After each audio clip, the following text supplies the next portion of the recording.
TOYBOX 3D printer is a lightweight printer that is small and designed mostly for kids. It's got a super fast setup and a simple interface. It also works with an app that lets you choose from a lot of pre-designed objects, and you can even create your own. Today I will be reviewing the original TOYBOX, but all TOYBOXes are very similar. The TOYBOXes range from around $520 to $415. Here's a quick overview of what the TOYBOX offers.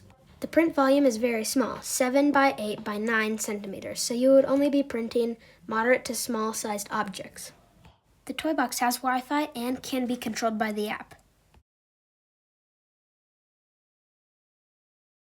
The print speed is sufficient for small objects with a printing speed of 60 millimeters per second, but does not compare to some advanced level printers. There are no settings to change the speed, but it's not a big deal for beginners. The bed is not heated, so it is safe for kids. The bed is also flexible.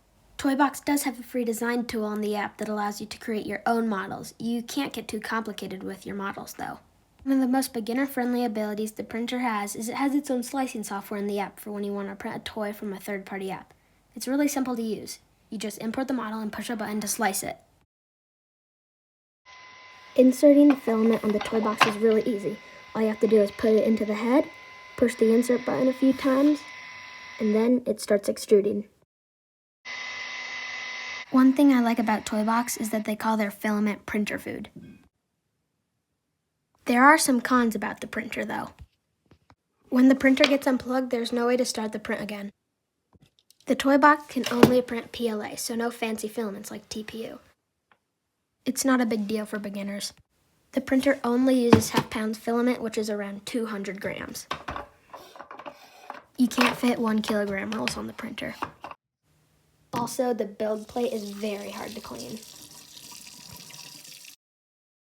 I have selected some test prints from the app, and I uploaded a model to see how it handles speed, reliability, and quality. The first print was a test I found on the app. On the front of the test, the words are very hard to read with the overhang test. There is some stringing that starts at around 40 degrees because there's no supports. On the bridging test, it does look pretty fantastic. It can print bridges very well. On the stringing test, there are some wisps, but that's pretty normal. It looks pretty fine, but overall, it's not the best. I also printed a Benchy. It's not the best Benchy I've ever printed. For comparison, this Benchy was printed on the A1 and this Benchy was printed on the TOYBOX. The layer lines are much more noticeable on the TOYBOX and the chimney stack is much higher quality on the A1. I downloaded this airless tennis ball and sliced it on the TOYBOX app. For the TOYBOX, it was a pretty quick print. It was about 3 hours and like 20 minutes. It's not great quality, but it's not that noticeable, so overall it's a great print. One bonus thing I printed was this gear ring fidget. Not the best quality, the gears did weld, but it's just one print and not everybody wants to print this. For being a kid-friendly printer, these prints are great. The reliability on the printer is not great, but it's not a must for kid printers. So, would the TOYBOX printer be worth it?